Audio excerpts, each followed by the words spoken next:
Hello, Grow Your Future students, and welcome to this short video, which is all about virtual internships. And we wanted to talk to you about virtual internships because we know that so many students in the past have really valued these that have started since, I guess, since the pandemic. And we just wanted to highlight some of the things that's important within these. So what are virtual internships? Sometimes they're called virtual internships. Sometimes you'll hear them referred to as virtual work experience. Occasionally, some of the insight days will be formed as virtual internships. But really, what these are remote work experience opportunities that you do online, so through various digital platforms. It's often project based, and so you'll learn about a specific project within a specific company. And normally, it's a really short term thing, sometimes a day or a week, and often it's also part time as well, so you won't spend the full day doing it. Um, they are mainly UK based, but there are some international options, and it's a great thing that you can add to your CV. I've read loads of CVs with these kind of things on, and so please do have a look at them.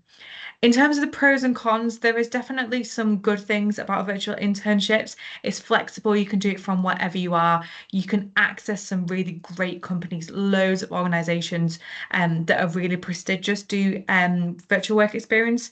And so I would definitely recommend it for that. But you don't have to travel there, there's no relocation costs. And as it's all online, there's some really good digital communication and things that you will learn. A lot of jobs now are hybrid, so you end up doing a few days in the office and a few days at home. So it'll definitely help you with that. And it's definitely a good experience that you can add to your CV. However, there are some drawbacks of these. It can feel quite isolating and being part of a team, but just sitting on your own. I'm sure you remember it from the pandemic and when you were at school or whatever you were doing at that time. And you still need to get some other experiences as well. So you can't just fill your CV up with just virtual experiences. You need to get some kind of in-person experience, whether that is a part-time job and being in society, doing some volunteering. And it also requires you to have some strong time management and self-discipline skills, just because you are focusing on the organization and the job, and you could just skip through things, and we don't want you to do that. So I'm just going to highlight four really good things that you can use for your virtual experiences. The first thing I think is probably a little bit of a cheat. It is definitely virtual experience. It's not quite specific to an employer always. But the Lancaster University, we pay for access to LinkedIn Learning for you as a student. Please do make use of this. You only get access as a student. Once you graduate, the access goes. There's some good examples on there.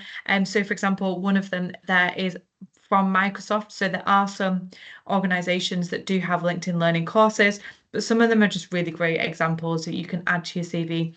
And on LinkedIn Learning, you also get a digital badge for your LinkedIn, which is great as well. I would really recommend looking at these LinkedIn Learning courses because there's so much on there that you can access and search for random things and see what it comes up with.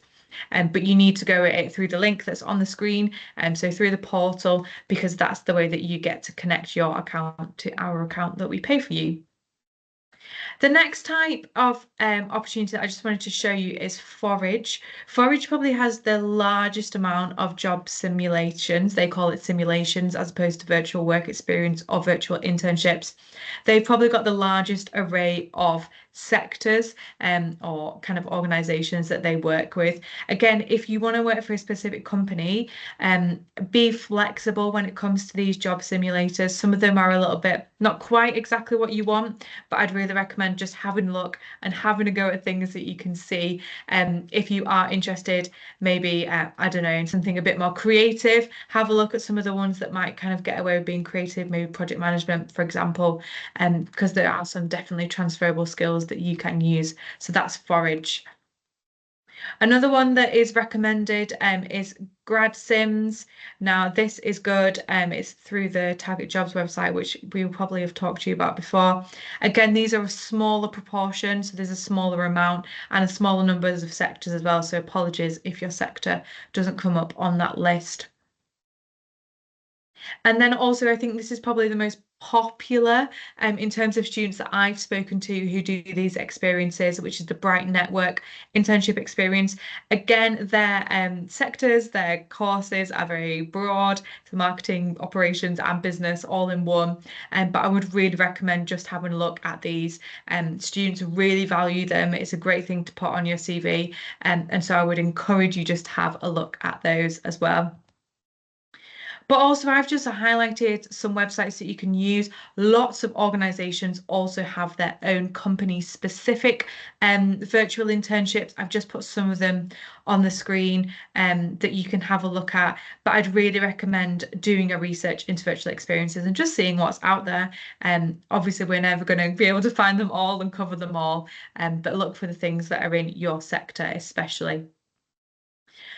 So when you're thinking about what you're doing, you found an internship, a virtual work experience that you want to do, and we do have some recommendations about how to make the most of it.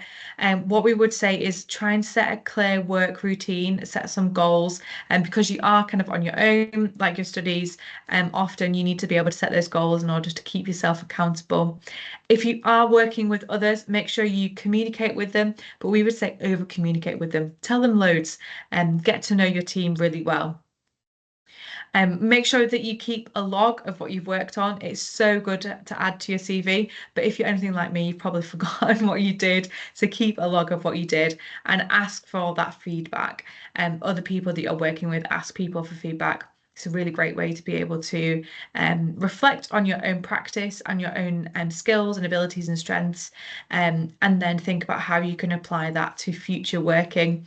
And then finally, we would just say stay organized with it. It is a lot. There's a lot of stuff going on in the holidays in the summer that you might be spending time on. So just keep yourself organized and look after yourself within these as well. And then finally, we're here to help. Please do just get in touch with us. We're here to support you, whether it's talking about the types of virtual experiences that you might be able to look at, or just generally supporting you with anything to do with your career. And please do get in touch because we are here to help. And I think that is all I'm going to talk to you about for today. So thank you so much for listening, and we will look forward to seeing you soon.